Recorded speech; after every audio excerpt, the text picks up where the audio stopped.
story I didn't get to tell before because we got off on other things. This was relatively simple. I'll keep it short. I was on a helicopter that got shot down, and one of the guys who was on the helicopter that was wounded was a medic, Doc. Doc was transferred to a hospital in Japan. He stayed there quite a while. He had a puncture in his head. Some projectile had punctured his skull and a broken shoulder. They notified his family, said that he was more than likely going to die. I'm sure they didn't quite say it that way. They let him know that he might not survive. So his family had to go to Japan to visit him. By that time, I had already gone through Japan. I had been transferred to the Great Lakes Hospital, same hospital as Rich, up in Waukegan. And I was ambulatory. I was moving around in a wheelchair at the time because I'd been there several months. And I finally got word through people that I knew that he was being transferred from Japan to Great Lakes because he was from the Chicago area. In other words, he'd stabilized, he'd survived, he was being transferred to Great Lakes.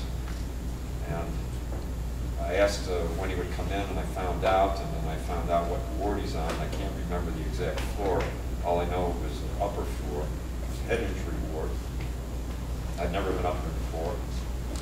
So I got out of my wheelchair, got into the elevator, took the elevator up, and went to the nurse's desk. And you know, it's all like what Rich is talking about. You know, you probably got about 40 beds. There's a partition. There's 20 on one side and about 20 on the other.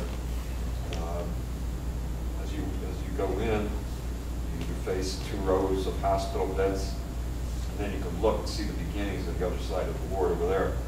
And on top of all these beds are soldiers who've had traumatic head injuries, and none of them is moving.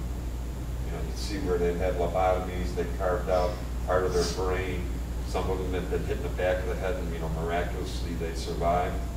A lot of them were blind. You couldn't tell which ones could actually hear, which ones had any cognition. It was the worst thing I've ever seen because it was unbelievable. So I'm wheeling this wheelchair down the rows, just guys, just like me, except their life is over. Did you feel lucky? Yeah, absolutely.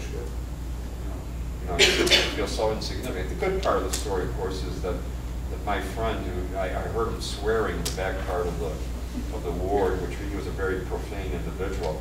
And as I was wheeling back, I was filled with dread, and I heard him going, "You goddamn nurses!" So I knew he was fine. He was just back to his old irascible self. But I've never forgotten the sight of that, because to me, aside from Vietnam or Afghanistan or anything, if you want to think about the evil of war, that to me that personifies the evil of war. It is what it does to these individuals, and it robs them for the rest of their life. They're locked in their bodies. Just horrible.